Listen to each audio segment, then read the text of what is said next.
Hey there, everyone! Just giving a quick content warning up top. This episode has a lot to do with hair, and, for lack of a better term, weird hair stuff.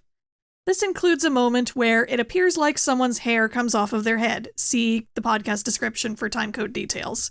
If you, for whatever reason, have a discomfort with hair or hair-related weirdness, you may want to brace for that throughout, or even skip this episode, as it's pretty unavoidable for most of it. You should be safe to listen to at least the first 15 minutes or so, hair-free, and if you do choose to skip, the characters will go over the most pertinent things that happened in this episode in the next one. Beyond that, hair at your own risk. Also, if you notice that Maria seems quiet during parts of this episode, the internet started to give her major lag issues as the session went on, especially during the latter half, so unfortunately that affected her ability to jump in as often as the others. We tried to stop every now and then and make sure that she still got chances to react and do things, but yeah, there was only so much we could do about the connection issues, so apologies to Maria for that. She played very well under the circumstances. And with that, previously on SuperIdols RPG. It's called the Stormlight since everyone nearby says it sounds like thunder whenever it's like getting going. They want Violence Violet to be the headliner for this gig. Maybe. I wasn't supposed to have this power anyway. Maybe there was a reason for that. But if you couldn't even handle that, how are you supposed to handle the actual big leagues?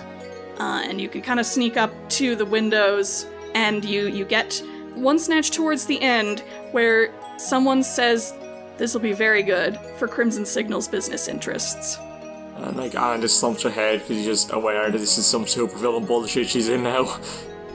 The superhuman branch of military, C#, or Canadian Superhuman Activity, Response and Planning, the powers only made the military even more interested.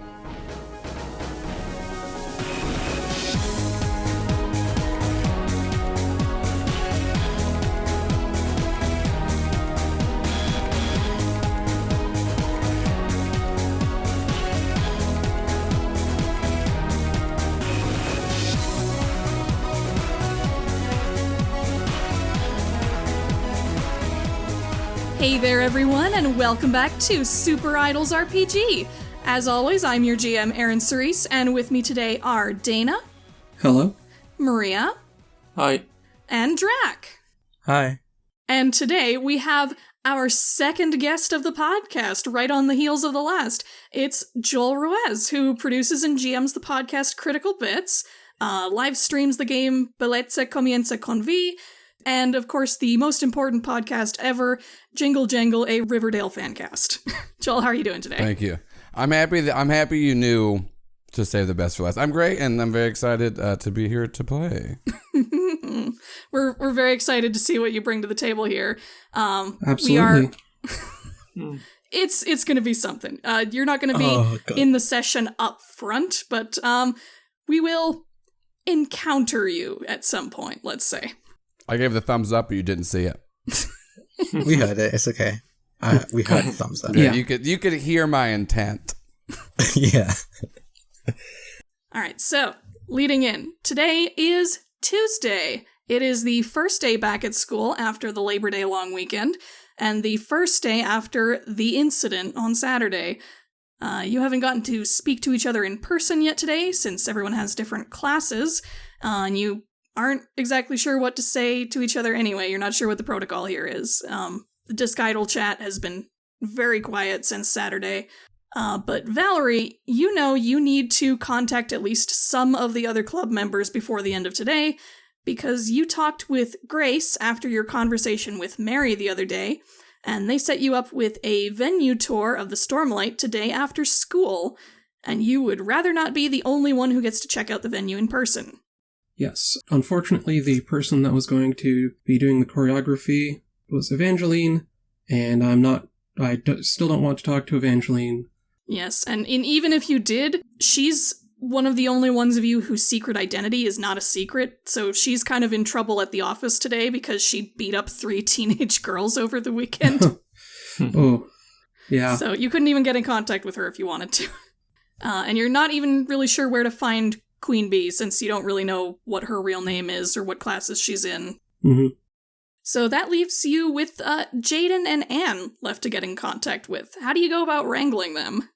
I think they're both easy enough to find in between classes. Ann stands out, obviously, and Jaiden is not a subtle or stealthy person.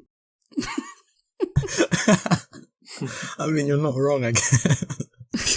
I probably hear him laughing very loudly at someone's joke from, across the hallway. Absolutely. Is this just over lunch or, towards the end of the day? I think it's over lunch. I just walk up, let's say, to Ann first and kind of bluntly say, I have an appointment to look at the venue for the gig after school. Will you be able to come and check it out? For the band? Sure. Okay. And I turn around and walk away.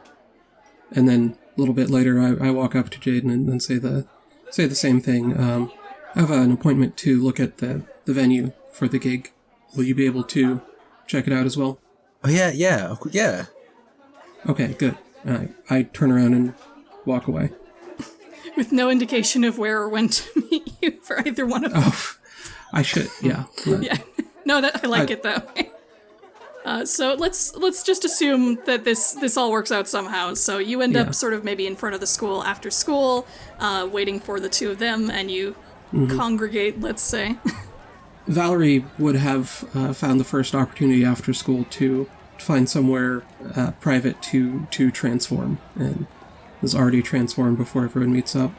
Oh yes, good to know. So we can quickly do your transformation label shift. What do you think you're shifting? I am going to shift Freak down and Superior up. Valerie is just trying to be cold and in control right now. Oh, that makes sense. Not lose control. Where are you waiting for Jaiden and Ann then, do you think? Just out front of the school. Just the casual goth girl chilling. Yes. I think you have a few people in that case actually try to come up to you in the meanwhile, because they've seen that video. They want to know what's up. So you have a few people going "Oh my God, what happened on Saturday? That was the craziest shit. Oh my God, what are you doing? What is your name? Where can you sign my yearbook? I know we just started school, but we were practicing for a show that we're going to put on at the Stormlight. You can see it at this date, and I hope that you support the Fort McNally Idol Club. I'm Violence Violet, and I'll be headlining the show. And you field a few people like that with those words, and this is kind of what you see as you two arrive, Ann and Jaiden. How do you react to this? And also, Jaiden, did you transform before arriving as well? Oh, no. I'm still fine. in my normal form, yeah. I'm just coming in with, I have a guitar case on my back because I'm meeting up with Ann. And that's new for you. Nobody else has seen this guitar case before. Ann, what do you think of somebody getting in on your guitar territory? Ann kind of holds her one a bit closer to her chest, this is my thing. Jaiden is too oblivious. He does not notice. He's just very excited. Ann is slightly worried she'll be replaced. Oh no. But yes, the two of you approach, do you approach Violence Violet as she is surrounded by this small congregation of students? Oh, yeah. You see Jaiden excuse me, pardon me, excuse me, sorry, sorry, excuse me. Do you know who I am? Rabble. No, I don't know who you are, sorry, I'm just trying to get to my friend. Ann just walks and expects them to move when she walks. And they definitely do. I think with your stature and your very pokey leather jacket, I think you get a nice wide berth as you manage to move closer. Levy, okay, we're here. Are we checking out the venue? Yes, we can head there, but you should transform if you want to protect your identity. Oh, I'm pretty open about it. I kind of want everyone to know. And then the people around you start to get this sort of sense that wait, there was a guy who looked kind of like that on Saturday, and as they hear you, they're like, oh, wait, you're the guy, and they start to get in on you as well and give you a high five and that was so rad, that was so cool, what are you doing on such and such a date, are you performing at the Stormlight too? Yeah, And they're swarming Ann as well, of course, because she was very recognizable too. I was there. Mostly people just seem to think that what you did was really cool because, like, blowing up shit is always rad. But yes, so you might want to try and get away from this crowd of people. Hey guys, we kind of want to head out. Could you move out of the way, please? Just trying to think if there's a move for that. I don't think that you really need a move for that. We can probably just spirit you away at this point. Under the wing of Ann, you're able to get away from your first adoring fans. Guys, we already have fans. As we are starting to walk, Vivi says, "I'm sorry about what happened on Saturday. As the lead of the band, that was my fault for not keeping everyone on task and together. I should be more aware of how everyone is reacting to the performance that's going on in a competition like that." No, I guess I can't speak for everyone else, but I don't think you need to apologize. It was, it didn't go as planned, but that doesn't mean we can't do better next time. Yes, well, fortunately it seems like the way that turned out has resulted in a lot of good buzz, or at least a lot of buzz, so it will probably be good for our group overall. It's too bad Queen Bee wasn't around for that. Yeah, my aunt saw that video.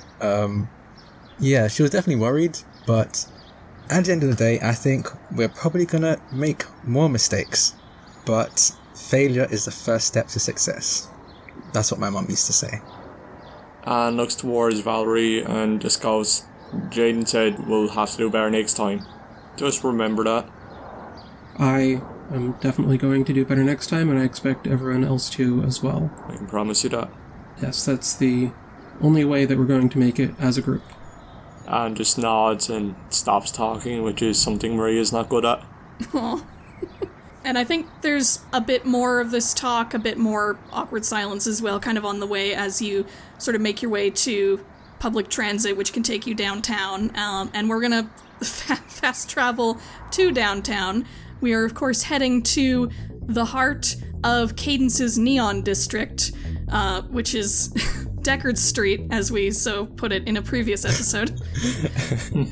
It's not dark out yet, but somehow the atmosphere in this neighborhood always makes it feel like nighttime, just from all the neon signs and the giant holograms promoting upcoming idol concerts. And nestled in a couple of the area's most popular upscale noodle restaurants is a very large building with its name in glowing purple lightning bolt font, the Stormlight. Whoa.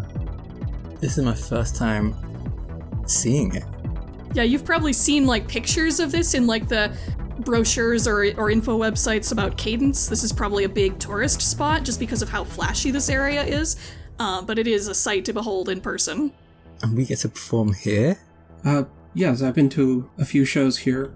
We'll actually be... there are 2 stages. We'll be in the smaller one on the second floor, but it's still a very, very good opportunity. So cool. Do you have to, like, show a badge? Is someone we speak to? Did I get instructions on who to speak to? No, but you were told that you would be met by someone at the door. Alright, I'm sure we are easy to recognize. And so I'll confidently continue in the door. Alright, so you push open the doors to the Stormlight, and just inside the entrance, you indeed see someone there. Not sure if she's waiting for you, but there is someone there. It is the biggest, burliest woman you have ever seen. She's maybe not taller than Anne, but she is even more muscled. And she is wearing a sleeveless black shirt. She has a long red braid over one shoulder, and she's wearing sunglasses. And she's got her arms crossed. Oh, Jaiden goes right up to her. Hi, we're here to check out the stage. Name? Jaiden Lott. Act name. Violence Violet at all? And at that, the stony demeanor kind of breaks as soon as she hears a familiar name. Oh, yes, from Rain Shadow. Yes, she breaks into, like, this wide, friendly smile all of a sudden. Yes, hello, we have been waiting for you. And she gives a nice little, like, clap, like, okay, it's nice to see you. My name's Petra. I am the bouncer here at the Stormlight, and I am here to give you a quick little tour around the building. Okay, good. So she ushers you all inside. Yeah, Valerie is just going to follow Petra. And just shakes her head, both follows. All right, so Petra takes you inside.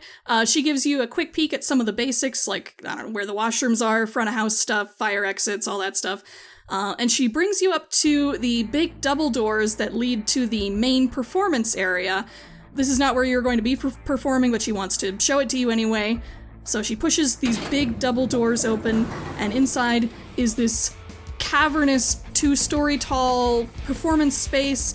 Big stage, big pit in the middle where people can stand, seats on the side. It can probably hold at least a couple thousand people. It's a pretty good size space. But right now it is empty, except for a group of 4 people on stage who are in the middle of rehearsing and playing some wicked hair metal. And Joel, why don't you tell us a little bit about what they see in here? Yeah, so the outfits do definitely, they're very over the top.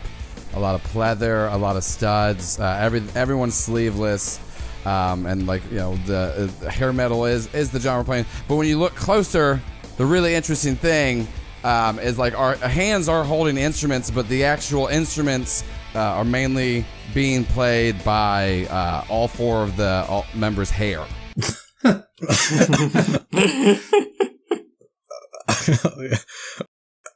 I need a minute to process that. Hold on.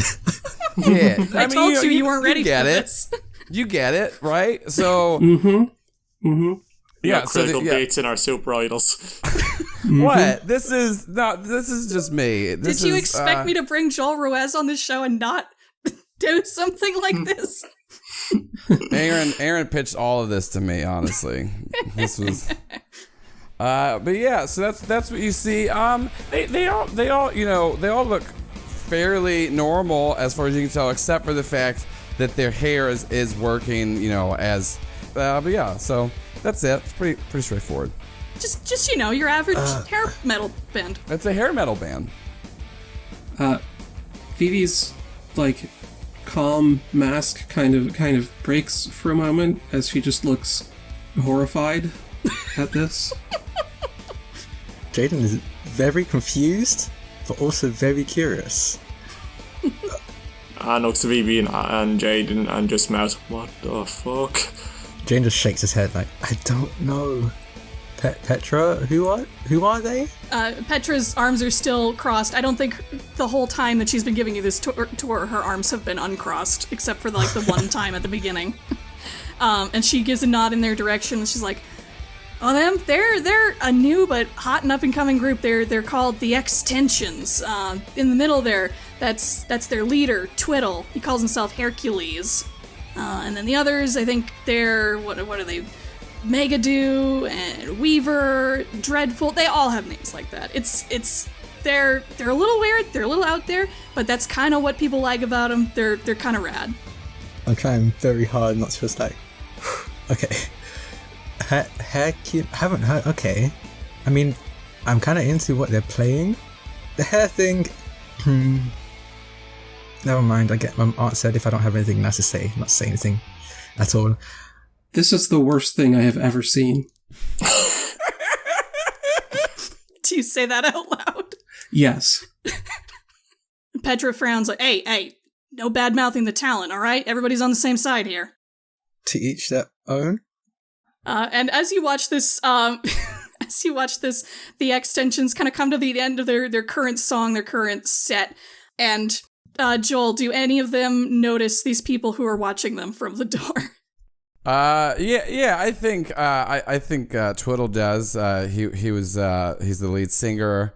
No, I do notice them because I was like talking to the band afterwards, and then I look over and then I just scream out. I'm like, "Hey, what's going on out there? We're not open to the public. You can't hear these sweet licks." So sorry, we're just taking a tour of we're playing upstairs in like a week or two. Oh, that's amazing. Are y'all, who y'all? Some up and coming idols? Yeah.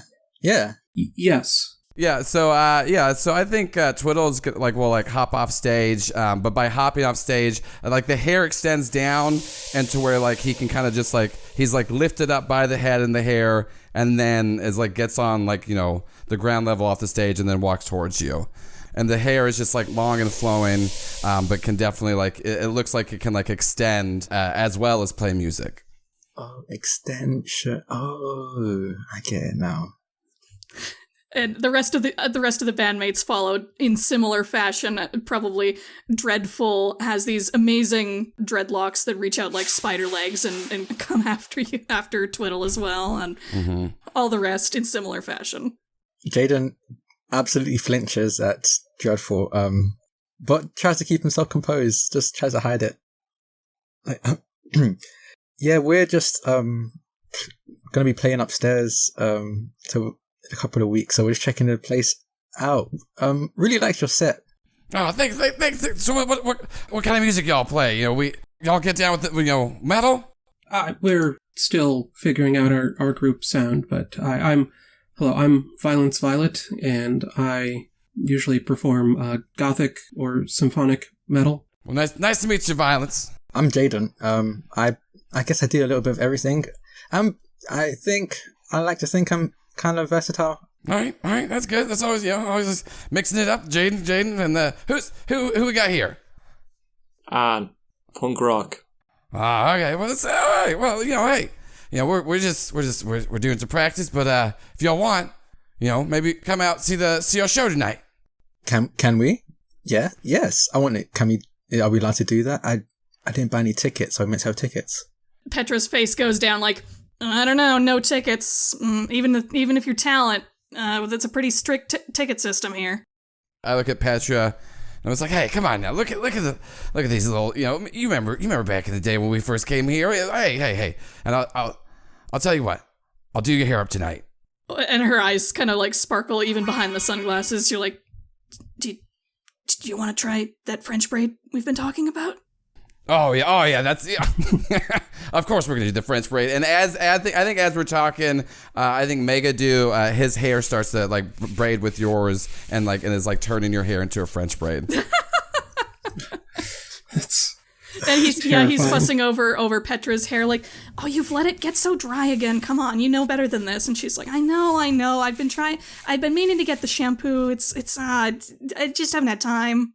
So we can. I want to see what a show here is like. Yeah, that seems like a good idea. It's through slightly gritted teeth. And this goes, we go to see other styles. Jaiden is nodding, very excitedly, very enthusiastically. And Petra's like, well, I don't know about the ticket situation. I could get in huge shit if I let y'all in, but I could see if you want. Maybe they could maybe you could play a quick set for them right now. Maybe. Please.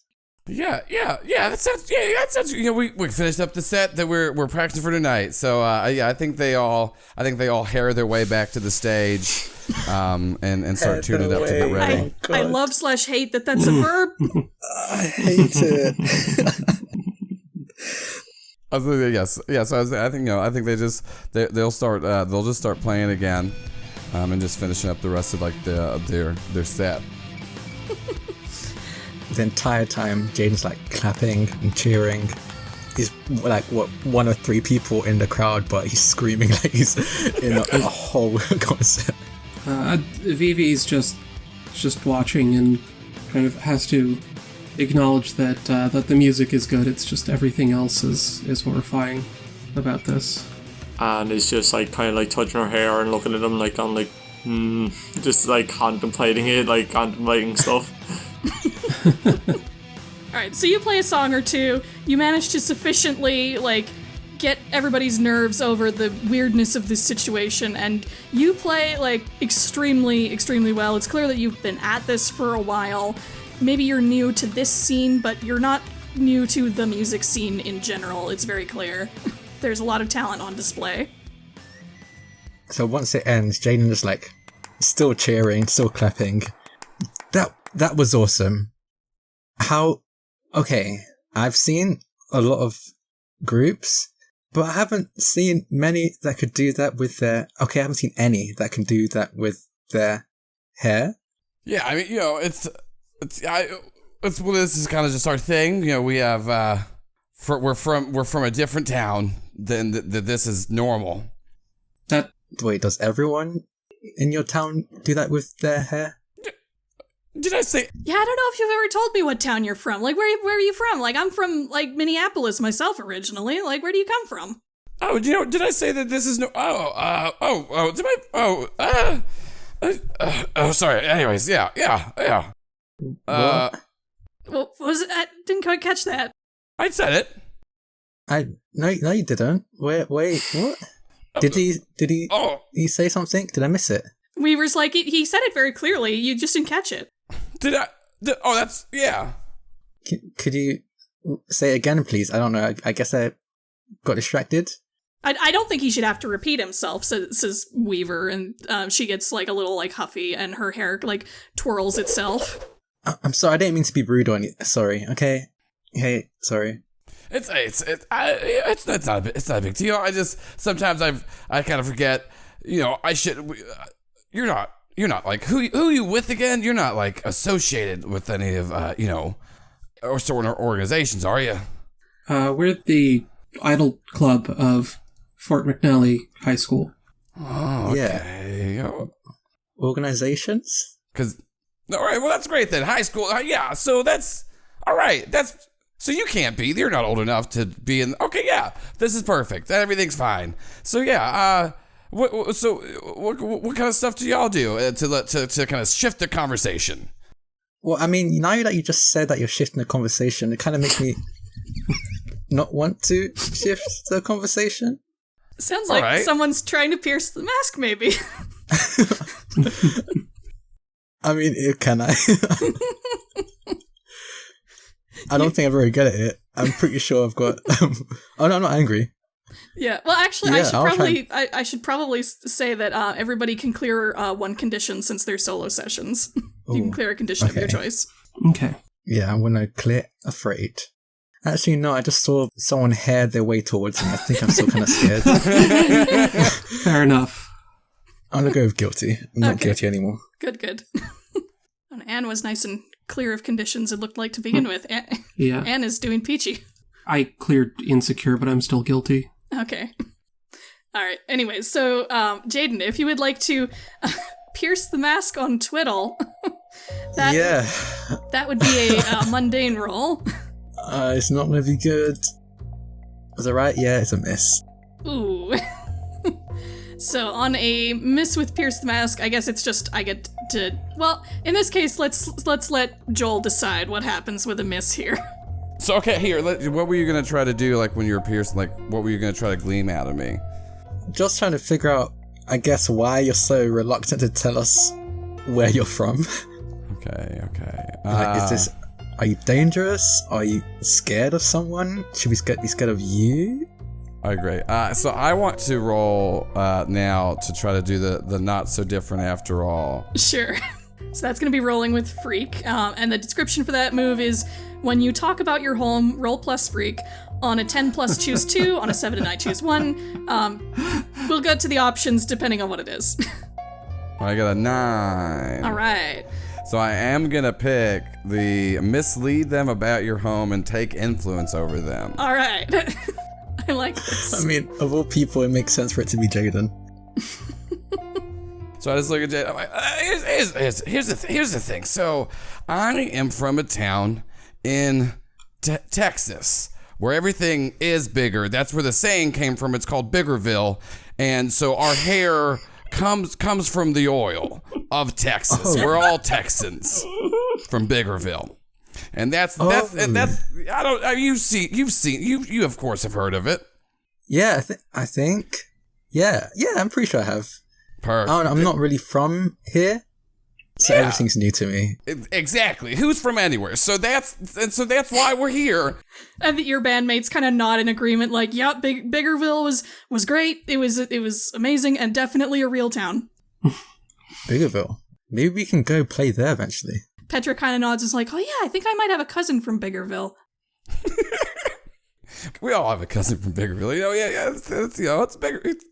Anyways, so I guess are you just giving them the tour? Is there anything that we could help with? With it's always nice to meet some nice young idols that are just kind of out on their own. So what's on the docket? We were going to look at the stage upstairs, but maybe since you're more experienced, maybe we could show you some of what we do and you could give us tips. Do you think? Yeah, that sounds great. I looked at Petra and I'm like, hey, listen, I know we got the main stage booked for the rest of the afternoon for a practice. What if we let them get up there? And she's kind of into this whole session at this point. I think especially since her hair is now looking like it's in this amazing French braid now, and she's feeling like really good about herself. And she's like, you know what? Sure.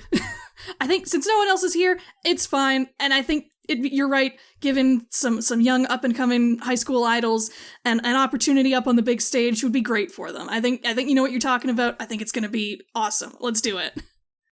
Yeah, so I look at the three of you and I just kind of like motion up there. I think that Weaver, I think her hair even like kind of makes like a little walkway up to the stage, and then her hair turns red on the base of it to make it like a little red carpet. Oh my god, yes. This is so cool. Yeah, Vivi very tenuously steps up the stairs, the hair stairs. Hairs. And there's a little tingle that goes through the hair, like, ooh. Yeah, Jaiden goes up it. He's staring at the stairs like he's gone completely past to this grossed out part. He's just a big fan now. Love it. And as he's going up, he's like, hey, could you like help me with like what do you do to make your hair so luscious? I'm not great with hair care, so I need tips. Texas oil. Texas. Okay. Is that in like? Can I buy that at a store? Sorry. Grant. Yeah, sure. I guess you could get it at a. Yeah. We'll give you. Yeah. Anyways, what song are you gonna play? I just turned to Vivi and Ann. Anne walked up the stairs as if she was worried that she would end up like hurting the hair somehow. Vivi reaches out, and I think it may be noticeable at this point that, she always has whenever she's transformed, she has this, like, purple energy sword in her hand, but she hasn't had that today, and she reaches forward, and this purple energy sort of starts to take shape, and then she kind of shakes her head, and it kind of dissipates, and she's like, we don't, need... Did we get a demo from Karen for the song? Oh, not for your song, but I think Grace probably would have supplied some of Rain Shadow's songs for if you wanted to check out your venue, which I think maybe Petra would have on hand for you. Okay, yeah, so we'll put on one of the pop Rain Shadow Records songs that would be pretty well known. Yeah, and you most pointedly do not play a Mary Rain song, I think. Yes. Unlike the last time, I do not put on a song from their top idol, Mary Rain. Oh, okay, I think I know this one. Hold on, and I'm going to transform. All right. First off, I guess, what labels are you shifting? He wants to impress was it the extensions? Yes, the X-tensions. X-tensions. I guess I'd bump up superior and lower mundane. All right. So you do your transformation with all the elements arising around you. Yeah, then after the War Vape and Steam fades, he's in his idol costume, which is like a steampunk-esque like tailcoat, combat boots, and it's green. But as he goes to the back of the stage, he stomps his foot down. I mean, he gives Petra a like, sorry kind of look, and stomps his foot down, and then just a drum set made of rocks and ore kind of bursts out of the stage at the back. And once he does that, his tailcoat changes to the orangey brown colour it does whenever he uses the earth part of his powers. And Petra looks okay with this. Like, this place is built for performing with super idol powers, so this is normal. The venue is built to withstand this kind of thing.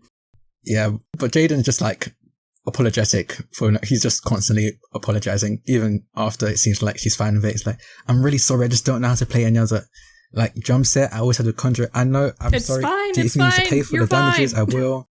And she calls to you from off the stage. Did you leave your guitar somewhere, by the way? Yeah, he's gonna set it down at the back. Oh, okay. And yeah, he takes a seat behind his drum set. All right, and Ann and Valerie, you take your positions in the front, I'm guessing? Yeah. Yep. All right, so you start playing along with this song, and I'm actually going to have you do the It's Time for My Solo move because you're trying to impress this other group. Ooh. All right. Oh, savior. Yes. Oh no. Oh no. So I'm going to have everybody roll plus savior. Did I do good? I did good. Oh, okay. Ooh, very good. Awesome. All right, so for this move, it's time for my solo. Whenever you put your heart into a performance or impassioned speech with the intent to evoke a specific reaction in one or more people, you roll plus savior. 2 of you got a 10 plus, 1 of you got a 9. So we'll do the 10 pluses first. On a 10 plus, your audience is completely won over. Even enemies may feel their hearts stir with emotion, if only for a moment, and you take +1 forward on your next move and choose 1 additional effect. And Jaiden, you got a 9, so on a 7 to 9, you get a decent reaction. Most of your audience reacts the way you want within reason, and you also get to take +1 forward on your next move and mark a condition that reflects how you feel about your performance's shortcomings. Ooh. Oh no, he's already insecure. Maybe guilty about Guess the the stage closest- still. Yeah, that makes sense, yeah. I just realized guilty is a condition I click very constantly for this character. Alright, and Valerie and Ann, what additional effects would you like to take? You each get 1. I'm going to say 1 to 2 NPCs who saw us perform agreed to help with a minor task. Alright. That was kind of what I was asking here was for, pointers from professionals. Sure, so that makes sense. And I think probably that'll also get you a favor from Petra as well at some point. And how about you, Ann? I'm gonna go with you inspired your friends at +1 team to the pool in that Anne remembers Drew's words and believes she has to work with the band or has to work as a team player and is trying to go for that. Nice. So you play the sickest licks you possibly can, and you're playing so well that it reverberates through the entire group and it sort of fires everybody up. Also, when Anne plays on her guitar, her fingers slightly sharpen, to rocky points, so they seem to strum the strings more accurately. Ooh, that's cool. Very good. All right, so by the end of this song, you finish up. You're all panting, sort of from the effort, and the extensions and Petra are looking on with you. How do you react to this, Joel? Oh yeah, it is great. We're all just we're all clapping, and I'm nudging Petra a little bit just because I told you that give them that main stage and see what they can do. So I'm thoroughly impressed, and definitely giving Vivi giving some techniques of just just the basic tips of how to up the performance value or certain things like that. Maybe some of the other members are helping give tips too, but everyone's super into it. But while this is happening though, and they're kind of won over, I do, as Twiddle, want to do I want to pierce the mask. I just want to make sure they are who they say they are. Oh, sure. So this is just sort of on the group as a whole. Yeah, because and I think I'm just kind of using it as an opportunity to just kind of figure out there. Okay, and I got an 8. All right. Pierce the mask on an 8. You get to pick 1. Yeah, I guess I'll, because since Vivi is in charge, it's just what are you really planning? There's a few ways this can be interpreted, so I'm looking forward to seeing which one you pick. Yeah. I think you get the sense that Vivi is really holding back on what she can do with her powers. She's obviously got some kind of very flamboyant costume and was starting to do something and changed her mind before, and now she's just singing normally, and whatever she's planning to do on stage, she's clearly not planning to give it her all. She's just trying to do the whatever she can without her actual super idol powers. Okay. Yeah, and of course generally you get the sense that these people are not out to get Yeah. you. Yeah, great. Yeah. And so I think I just kind of continue trying to talk through and just kind of give some advice, and then I think after a little bit I'm gonna go up to Jaiden and just be like, hey, listen, so you got a little nervous up there. Yeah. Let's see. You gotta get something here. What are your powers? Like this is like pretty cool. What do you like? You got like earth. You throw rocks. Oh, I mean, I can do this, and I want to just like cause a flame to erupt out of the palm of my hand. Do I need to roll for that? No. That's a standard power. You can just do that. Yeah. So when I do that, my outfit changes to an orangey red, and he's like, I can also do this, and he steps back a bit and then gently blows at you, but it ends up feeling like a massive fan is blown at you. Which is great for your hair, by the way. Yeah. Oh yeah, perfect. It looks amazing with your hair. This is like an 80s music video happening right here. And then he just, I guess, and when he does that, his suit becomes like light baby blue. Then he just points at a water bottle, probably like a water bottle someone has, and he just causes it to spill over, and then picks up the water without actually touching it. Just a little bubbling ball of water floats on over in front of between the two of us. Like, I can mess with the elements. So like in this form, so I'm Jaiden Lott, but in this form I'm Elementum. All right, okay. Well, here's the thing. You did get up there, and I saw what you're trying to do. You gotta add some flair to it, and I'm saying this to Jay, but I'm trying to make sure it's loud enough that Vivi hears it too. Like you gotta really add flair to it, because the thing is the performance isn't just about hitting all the notes. And like, okay, so here's the thing. Like, what about, do you shift during your drum like solos, like when you're like ramping it up and stuff like that? Like, what if like, I don't know, and like that one part, like as soon as you start like bringing in the hi-hats, like what if we're talking like shifting back and forth between like fire and ice and stuff like that, and then when you start really getting you do that solo later, that's whenever like you start just like blaring it on there and you start shooting out the wind. Like you just really gotta lean into your full power set when you're up there, because that's the thing, is when you're on stage, that's when it matters, and nothing else you do matters, and it's because you got a bird is right up there. But I think all of you are pretty talented, and for just being in high school, y'all got so much potential, and I just would hate to see any of that wasted.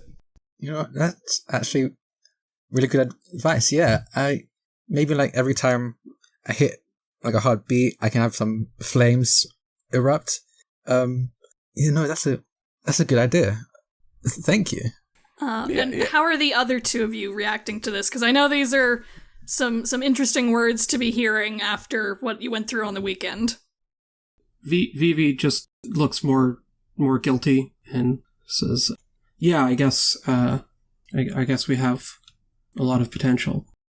You would also probably remember the conversation you had with Mary, where she specifically told you that she wanted you to use more of your powers on stage too. Yeah, Vivi kind of speaks up a little more loudly and says, "Have you ever hurt anyone with your powers?" Oh, all the time. The others sort of nod like, yeah, this fucking stuff is dangerous. What do you think? And what, that's it? You just move on? I don't know. I mean, like, obviously this isn't like a broad strokes thing. You look like this is like a one specific thing. So who'd you hurt? And Vivi looks over at Ann and Jaiden. Yeah, it was an accident, and we had our first sort of battle last weekend, and it didn't really go as planned.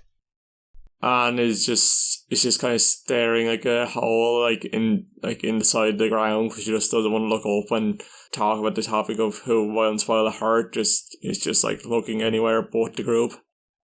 And then you have that little Drew on your shoulder who's like, "Hey, you can't be just you." Shut up. Shut up. Twiddle just like looks at the three of you, looks at the extension, looks back, goes, "So you're telling me the first time the three of you ever had a fight, you all messed up and just kind of failed and didn't go to plan?" Yeah. Yeah. I turn back and I look over at Dreadful. I'm like, "Dreadful, you remember, what was it, it was about 3-4 years ago, we were fighting the snapping turtles, and you You told me to like go under and like to get, like hit the underbelly of the shell, and then the turtle ate me. Yeah, no, it's she's just laughing because, like, oh my god, when we finally got you out of there, you were covered in like the most rank saliva. It was great. And see that I think we've been fighting. We've been idols for about 8 years at that point. And yeah. So here's the thing: if y'all are gonna do this, nothing's ever gonna go to plan. And I'm not saying that like if you hurt somebody you cared about, that sucks. But like the only way you're gonna not hurt somebody with your powers is if you learn how to use your powers. None of like this, you know. Hey, and then like you see Twiddle look around and goes, "Do you think I was just born with this hair?" Well, yeah, kind of. Wasn't that what you said? And then he looks at Petra, and then back to the gang, and then you see like Twiddle's like hair kind of like extend out, and it starts to kind of like get legs of its own, not necessarily the same spider like as Dreadful does, but it just kind of does that, and it raises up a bit, and then you start to see Twiddle get like lowered down, and the hair itself actually like starts to like come off of Twiddle. I thought you said it was Texan oil. Listen, I had to make sure y'all weren't with C#. Idle work is good, but other things pay better. Anyways, so this is, we're not necessarily from Texas or the Texas you know of, but this is sentient hair that we just work with. And then like here, watch this. And so the hair itself like then like forms into like a spaceship kind of car, and it's my Kirby craft actually. Yes. And so this is the thing. So all of us, where we're from, we don't really have our own hair. We do, but it's not this kind of hair. And you gotta find your hair that you pick each other, and we work together. And it's not easy to do what we do. And there's been plenty of times we messed up, and plenty of times we've hurt ourselves and other people. But what I'm saying is whatever you can do is gonna be dangerous to some people. And the only way you can protect the people you care about is just to get better at using it. And if you're holding back, what happens whenever you can't hold back anymore in the midst of a fight and you really hurt somebody because you're hiding yourself the entire time because you're scared? Is this clearly pointed at all of us or Vivi? Well, Vivi right now because, they're the ones that said that they had hurt somebody, but kind of like a general thing because it does seem... Well, especially too, because like Ann was like staring down into the ground and like trying to avoid any contact. It's just kind of like some nice advice from some idols that have been around for a while. From your friendly neighborhood hair creatures. Yeah, just sentient hair friends. Yeah. So is it's venom but hair. That's not better. Is that a comfort or support? I think it is, honestly. Yeah. I'll roll comfort and support. Ooh, damn. Full success. Hey. So for comfort and support, they hear you. They mark potential, clear a condition, or shift labels if they open up to you. So that's Vivi if you open up to Twiddle. Also, I guess you're not on the same team, but I'm going to say Twiddle, you can also add a team to their team pool. Yeah, I'll give him a team point. I think a little inspiration. Mm-hmm. Sure. So you have 3 team right now, I think. All right, thanks. I don't know if I'm really even supposed to have powers, but I guess that's the only way to get to know how to use them. Hey, it doesn't matter what you're supposed to do. It just matters what you're doing right now. And Vivi does what she was starting to do before, reaches forward and creates this purple glowy energy sword in her hand. And I'm also clearing guilty. Perfect. And also, as a side benefit to all of this, since you also gave some general performance tips before that benefited the whole group, I'm going to say mechanically, as a benefit of the stuff that happened earlier, I'm going to give you all 1 potential. Ooh. Ooh. Oh wait, and I get potential for failing, right? And I failed last. Yes, I was going to say. Yes. For terrifying hair aliens, that was That was pretty good advice, thank you. I mean, I wouldn't say aliens. We're from Earth. You said something about like a Texas we don't like, not a Texas we know. What was that about? Is there another Texas? I was forget about that. Hey, maybe that's something y'all can find out one day. I don't know if we should be. Once again, I feel like, but yeah, there's other Texases, sure. In the background, you kind of just see Petra, who's just been kind of quiet for the last little while, and she kind of like, she finally uncrosses her arms and raises one finger and says, "So you're not from Biggersville." I mean, we are from Biggersville, Texas. Not necessarily anything to do with Texan oil in our hair, but it is, there's just a...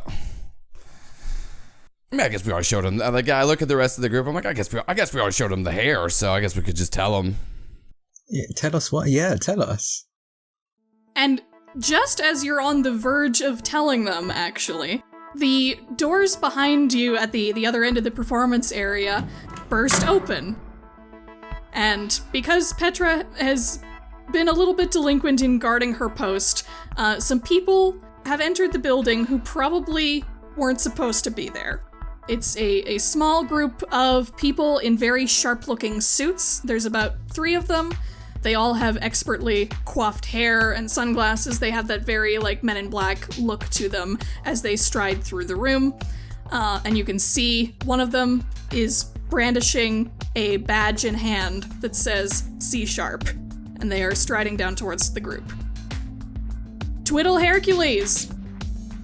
Yeah, so I'm about to like say something that would like blow your mind, but then I turn and I'm just like, son of a bitch! And then I immediately like just jump forward and like head first, go back into my hair, do a tuck and roll, and then like slam the hair in the ground because I want to unleash my powers to send a wave of hair at the she-sharp people. All right, sounds great. So you just keep saying things like a wave of hair.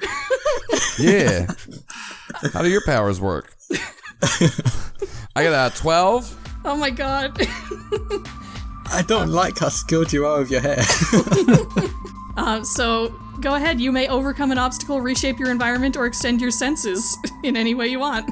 Yeah, I'm gonna reshape the environment. So what happens is, so like I said, I ran forward, got back into my hair, and then like did a roll. And so like as soon as I like come out of like the landing of the roll, my hair just extends out, plunges into like the actual floorboards, and then how many C-sharp agents were there? 3. Yeah, so like where those 3 are, like just like spikes of hair just come out from underneath the ground, just trying to like pin them in place. As Twiddle screams out like, "All right, extensions, let's take them out. We gotta get the hell out of here." Right on. And they all sort of snap to attention as well. They're extending out all of their hair into their, like, Dreadful's got her spider legs, and Weaver's, like, got just a whole bunch of braids happening. Megadoo is shaping this, like, gigantic pompadour that looks like it's turning into, like, a battering ram type thing. And the agents are, like, pinned down by your hair for now, but it looks like they've got a few, like, gadgets with them that they're using to try and, like, get out of the hair. Like, just some batons that look like they've got, like, a charge to them and some other abilities, potentially. They brought an electric razor. They knew who they were coming for. I hope they didn't call my arch enemy the Barbershop Quartet. Oh no! Oh god, that would be great. No, they're across the way in Smaller Town. I think the moment Jaiden sees everyone like jump into action, he just instinctively like takes a step back and gets into I guess it's a fighting pose, but you can tell that he has no experience physically fighting, and just turns to Viva like, "Do we jump in? What do you do?"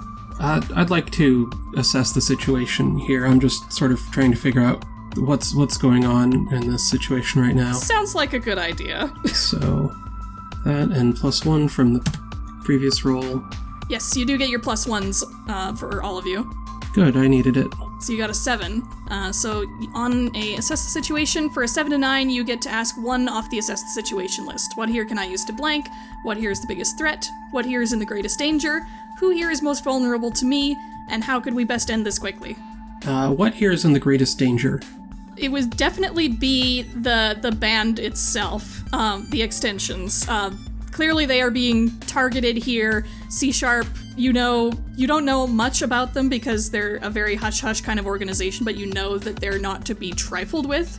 And even if it looks like they're like less physically capable, you know they probably have something up their sleeve if they came prepared for this. So probably since, I would say if we're gonna pick one of them, I would say since Twiddle is kind of like holding them right now, Twiddle is probably in the greatest danger. Mm-hmm. And I'm gonna say they can't get away while Twiddle is holding them there. We have to buy them some time. Okay, I can do that. And I am going to roll to hold some burn. All right. So you get to do your Nova roll. Oh, hell yeah. Whoa. The conditions marked really helped.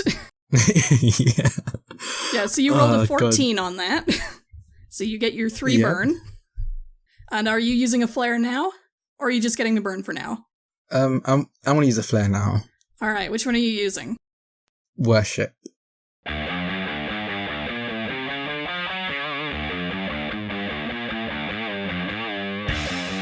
What basically happens is the spikes of hair, I guess, it looks like they catch fire, but there's actually like a layer of cold air around them, so Twiddle is fine, but everyone that's pinned to the spikes of hair is also on fire. Oh, jeez. I don't know if they'd be on fire necessarily, especially because their suits are flame retardant. But it definitely gets their attention and it catches them off guard because they were expecting hair powers, not fire. Yeah, so it does catch, they were just kind of getting out of the hair, but with the burst of flame, that catches them off guard and makes them back up several good steps there. And Anne, how are you reacting? Are you getting into the fray as well, or doing anything else? And it's going to try and do the kind of ground pound and set the shockwave towards the people attacking to try and knock them back. Yeah, sure. Yeah, they've been knocked back a little bit, so there's an opportunity to either do something or chase them off further or attack them. And it's going to go after the most threatening one and try and just right hook them. All right, sounds good. So that sounds like a directly engaged threat. Oof. Ooh, anybody want to give Anne a hand there? That's a 6. Yeah, I think because Vivi is sort of standing back and directing, I'll just tell Anne to, watch out as someone else is trying to flank her. Alright, so you can use a team on that. That'll bring you up to a 7. So off of directly engage, so you can either resist or avoid their blows, take something from them, create an opportunity, or impress, surprise, or frighten. I'm going to not choose resist or avoid their blows, and I'm going to choose create an opportunity for my allies. Alright, so you basically right hook them, and what kind of opportunity would you like that to create? I would like to kind of create an opportunity for the extensions to get out if they can, if that's the plan going in here. Yeah, sure. So Elementum has managed to sort of scare them back a bit with this fire off of the tips of extensions, the extensions. And Anne has taken that opportunity to just barrel forward into them with a right hook that catches all 3 of them across the chin because they happened to be lined up perfectly. So that manages to knock them all into sort of the side of the performance pit area. And that gives the extensions an opportunity to run if they so choose. Are they going to do that, or are they going to keep attacking? I think what happens is once we get this opportunity, we all start to get out, and then I kind of as a group stop and see everybody fighting on our behalf, and then kind of realize that we got to make sure C# gets taken out because does it seem like it's just the 3 of them? The 3, does it seem like they have any backup coming? It does seem like one of them had their hand on a communicator of sorts that they're probably going to be calling for people with pretty quickly. I like everything you just said. So I think what happens is that Twiddle looks at the rest of the group and screams for them to go ahead and start packing, grabbing what we need to get out of there. And I run back, and then my hair whips forward, and it looks like it's going for like the one that had like the walkie-talkie. It like looks like it's going for his face, and then it like shoots down and it starts to like go into the actual walkie-talkie itself. And I'm gonna use my outsider move, Alien Tech. Perfect. When you alter a human device with your alien technology, roll plus freak. I like we're getting the full gamut of your abilities here. I'm loving this. So I got an 11. Jesus. So Okay. on a hit, you create a device that can do something impossible once and then fizzle. On a 10 plus, choose one. It works exceptionally well, and you get an additional use out of it. So I'm gonna go with exceptionally well. So it starts to like wrap around the phone itself, and then some of the hair splinters off, and then wraps around the throat of the guy of the C# agent, and then starts to like vibrate on it, so it can like match the vocal patterns. And then so I'm gonna make it say into the walkie-talkie, call an all clear for the venue. Oh, I like this a lot. And the other This two is agents terrifying. are kind of like knocked, like kind of woozy from the punch, so they don't quite like hear what's going on. And they're not. They clearly don't have the main communicator with them. Yeah, and then after like the call goes in, and then like we get the all call back, I want to destroy the walkie-talkie. All right, you do that. So they. Well, I guess that's kind of like the alien tech burnout that destroys it, but yeah. Pretty much, yeah. So your hair kind of like crushes the walkie-talkie after that, and these three agents are just kind of like going like, oh god, my head! I feel like I've been hit by a mountain. What the hell? And their jaws are even like bleeding a little bit from the hit, but they're standing considerably stronger than you would expect regular humans to. You don't know what exactly they have on their side, but it does seem to make them a little bit hardier than you would expect. All right, so they're sort of in this prone state. The one who got the communicator destroyed is starting to come to a little bit more, and they're like, just hang on a sec. Haircules, whatever you call yourself, we just want to ask you some questions. We've been detecting this extra dimensional energy around wherever your group performs. We just want to take you in for questions. This doesn't have to be this difficult. No, wait, that's because we're from another dimension? I thought it was because of all the crimes we keep doing. Wait, what? What did you just say? The crimes? Well, we're doing crimes. How do you think we bought all that stuff? And like, I think like, and we like you look, all of our instruments are like very, very nice. Like our everything we wear is hand tailored. Like, you know, all of our, this, like, it's all prestigious. And I'm like, yeah, all of this, you know, doesn't pay for itself. Like I have gambling habits, so all of my money pretty much just goes right into that. I thought you just were really good at being a band. I thought you got paid. Why would you do crimes? Because I have vices. And the lead agent sort of sits up, is like, we are aware that local law enforcement is on the lookout for the thefts of the instruments from the band, insert band name here. Sorry, let me... Snapdragons, I don't know. Sure. Mm-hmm. Once again, we cut to, you see on all the instruments, there's dragon themed. Why didn't I put it together? I thought it was weird that they were all hair themed but had dragons on there. But we are not local law enforcement. We have our own priorities, let's say. I look at the band, and then I look back at the C#. I'm like, well, I don't know, what kind of questions?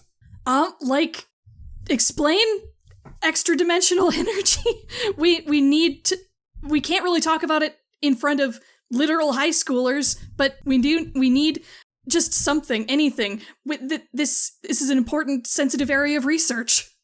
So not about crimes, about being from another dimension. Because these kids only care about crime. That's why they're cool. They haven't mentioned anything about me being from another dimension, or the three of them.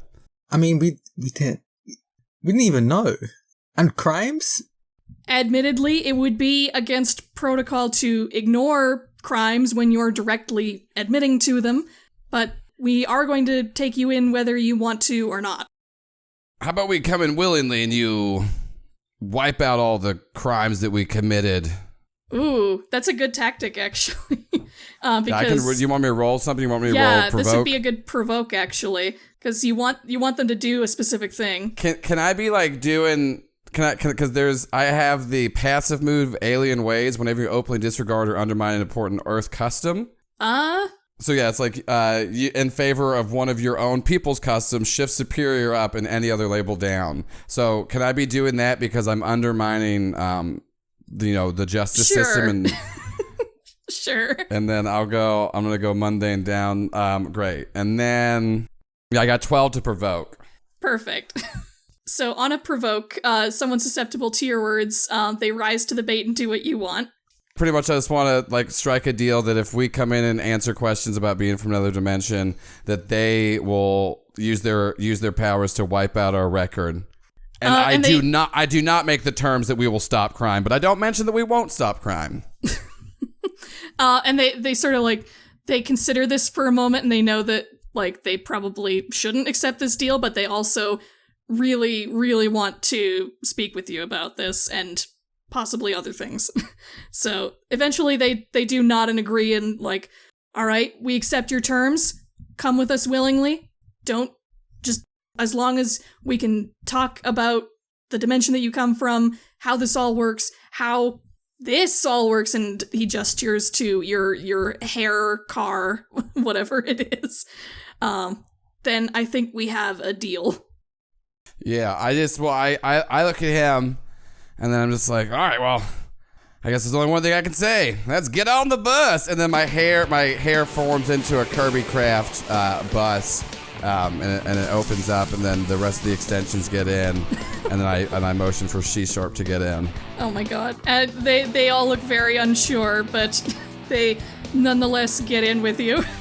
And so at this point, the hair's still before it detached from my head just because I wanted to show y'all that it was sentient hair that I work with. It is still attached to my head. It's just so it's just formed into that. But I tell everyone that I'll be getting on the hair bus in a second. I just wanted to say goodbye. So I look at the three of you and it's like, all right, well, it was good meeting you. Yeah. Jaiden is still so confused. His face, he's just staring. Honestly, he doesn't know what to say. I think I can tell they're all a little weirded out. And it's like, listen, y'all got a lot going on for you, and I can tell that some stuff is so here. And then because I think the extensions had loaded up everything, and so some of the hair pulls out, and so to Ann is a dragon guitar. The stolen dragon guitar.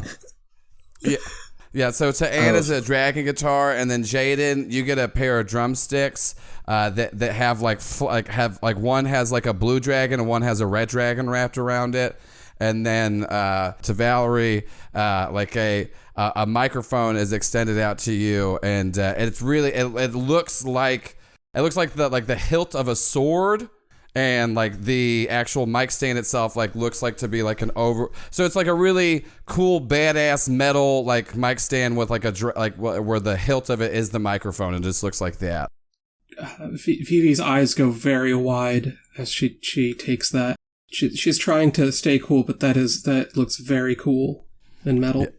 Yeah, and I look and go, all right, so here's the thing, all y'all are gonna go through a lot of stuff, and that's just living. But you're gonna go through even more because you're idols. But you know what? You have each other, and I wouldn't trade what I've been going through with the extensions for anything. And I definitely would not go back to my own dimension because they are upset with me. So I'm gonna go talk to these C-Sharp, but I'm gonna tell you this: don't ever trust the cops unless you can get anything out of them, and then really don't tell the truth. Anyways. Enjoy the stolen goods, and then I just kind of my hair pulls me back into the bus as a little hair door opens and closes, and then we drive away, and I honk, but hair doesn't have a horn, so it just makes a really gross hair grinding sound. No, I don't envy finding a sound effect for that. Oh god. Me neither. And as you all pull out on the Hairbus Express, I think Petra has been kind of watching the whole time, just kind of dumbstruck, for all the super idol stuff that she sees go down here all the time.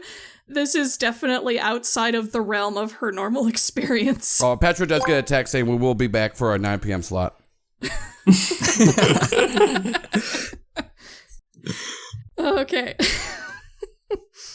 What just happened? I don't know.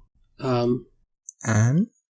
Anne is currently sitting, her head in her knees, just like, what the fuck is going on in my life?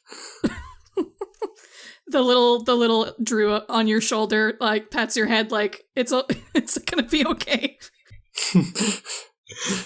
Are we allowed to keep these? And he just looks down at his new drumsticks. Petra, goes like, I don't think so. I feel guilty, but these are really cool.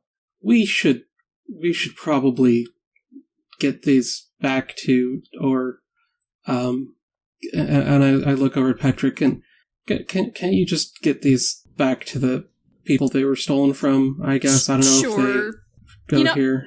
I'll make sure that something comes your way that equals the intent of the gift, at least. How about that? Yeah, I feel kind of bad. Also, I feel like I'm still processing it. Another dimension, is that a thing here? Not that I know of. That's the first I've heard of it. But I don't know a lot about stuff. I thought I had a cousin from Biggersville. Wait, you don't?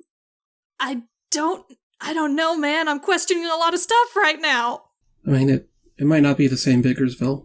It might not be the same Biggersville. He said there were other Biggersvilles. He said there were other Texases.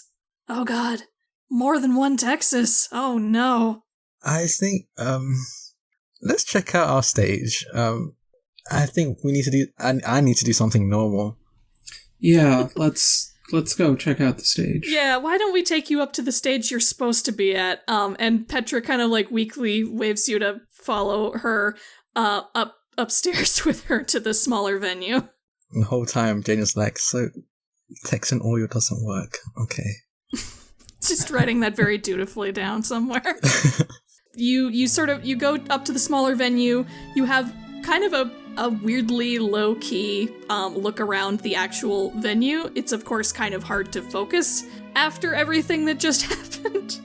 But you do get a chance to check out the space and see, the area of it and what equipment is there, where all the, hookups and whatnot are, about how much space there is for the audience and, use of your powers if you decide to use your powers. Do you have any kind of conversations while you're there, or just strictly business, kind of? I think it's, at least for Jaiden, it's less strictly business and more he's just honestly has no words. He doesn't know what happened. He's trying to figure out how to process it. So I think he just dive in headfirst into just hyper-focused on checking out the stage. Fair. Yeah. Some semblance of normality. Vivi is just going around and taking pictures from different angles, and I think it's everything that was confusing and upsetting before now just seems less significant from newfound perspective on how ridiculous and confusing the world of SuperIdols can apparently be. And it's just kind of desolate a bit at today's event. Really has her whole world shaken up, and it's just sitting at the bar drinking orange juice. And then sort of you all kind of finish up what you're doing here. Petra finishes up with you all, and everybody still feels a little bit weird, but you finish up your business at least, and you're able to head out for the evening. Everybody kind of says their goodbyes, and heads off home for the evening in their separate directions. So I think that's where we'll finish up for today. Thank you, Joel. That was great. No problem. It was Yes, very thank fun. you. Thank you for having me. That was great. Really had no idea what I was getting into. Haircules is gonna haunt my nightmares for sure. Yeah, But also, everybody learned a very important lesson that you should keep trying no matter what, and also crime is good. Yeah, that's all I'm here to teach anyone ever. Believe in yourself and do crime. But anyways, it was fun, very fun playing with both of you, and Maria, fun as always, and Erin. Cool. But yeah, seriously, I've been enjoying SuperIdols, and it's so fun. I love the world. Very glad. So I was happy to come in with all this bullshit. It makes like the world all the more interesting and better. Oh god, it was great. I will admit I was the least sure about how the C# stuff would work out, but I really was glad that was how it turned out. I love that I just was able to be like, all right, here, I'm going to bribe you straight up. We will do this. We got to wipe out all the crimes that we did. That's the other lesson from today. Just bribe the cops and make them do what you want them to do. Bribe people. So, yeah. Yeah, you know, so you can see all the different types of idols. All right. Anyways, yeah, it was great playing with you all. Thank you so much for having me. All right.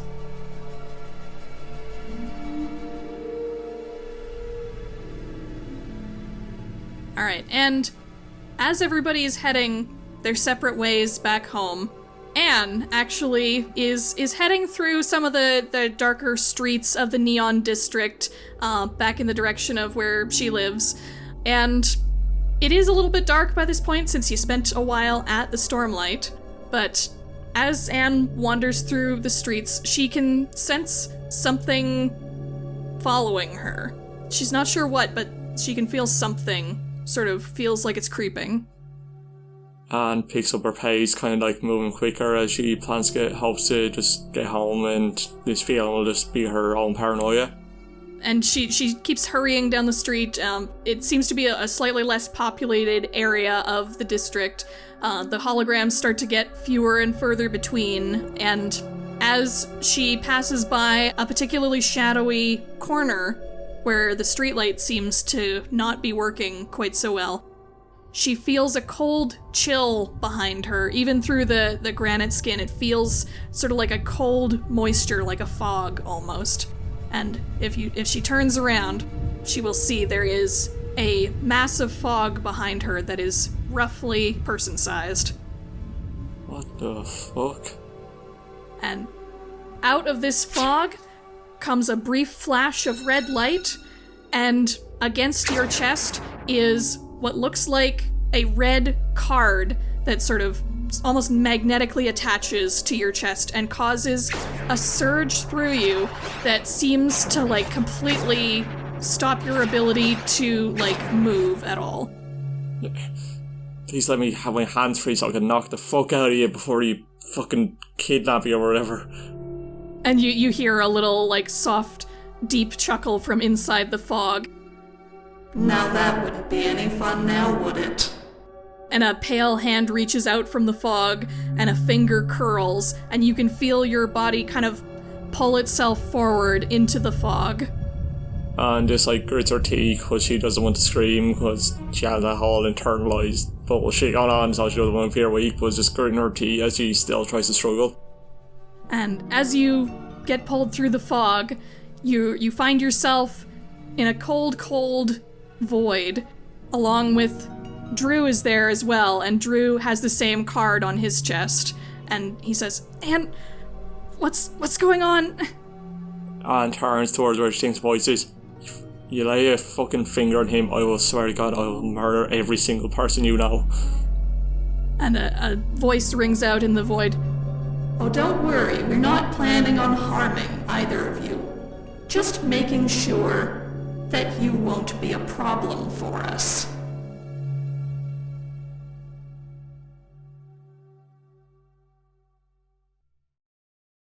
Hey there, one last time before the episode ends. I just wanted to say in the wake of, well, that, if you didn't listen to the announcement episode a little while ago, this was in fact Maria's final episode playing with us. She and I came up with this ending stinger as a way to let her characters exit the story for a while in a cool and mysterious way. We are all very sad to see her go, but very much appreciated what she brought to the story with both Anne and Drew. Both of them will definitely be coming back one way or another, either as NPCs or in guest appearances. But yeah, let's just say our heroes will have a bit of a mystery on their hands once they realize that Anne hasn't shown up to practice in a while. In any case, thanks so much again to Maria for being an amazing player. You should definitely check out her games page, thatascal.itch.io, where you can buy all her independent role-playing and journaling games. if you like trans narratives, angst, superheroes, high-stakes children's card games, or just supporting independent trans creators, Maria's games are all absolutely worth your time and money. So yes, thank you so much again for listening to the episode today. It was certainly an episode of this podcast.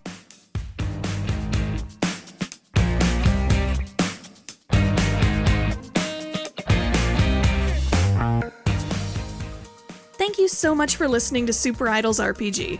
Our cast for today was Dana Lexa as Valerie Pearce, Maria Fanning as Ann Davil, Draconix as Jaiden Lott, ErynCerise as the GM, and special guest Joel Ruiz as Twiddle.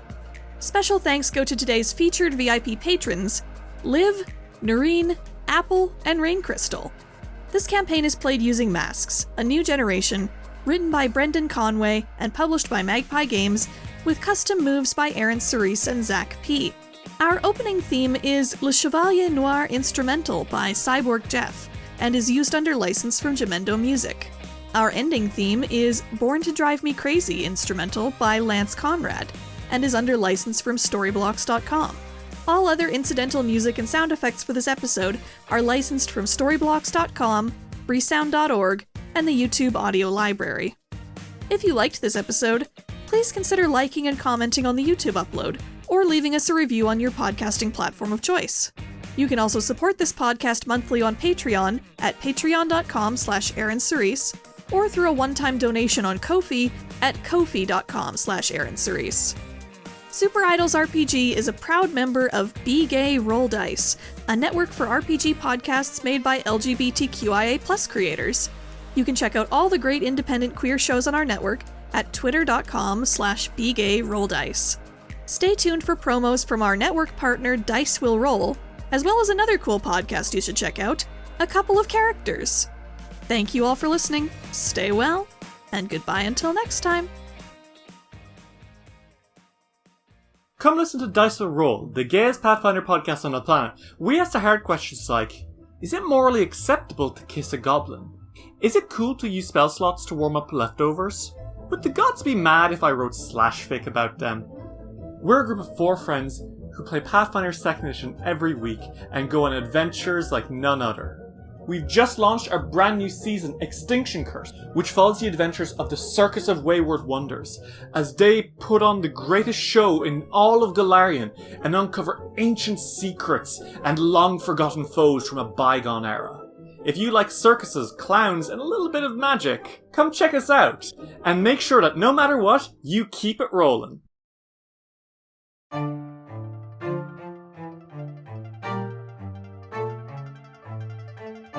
Hello, I'm Quinn.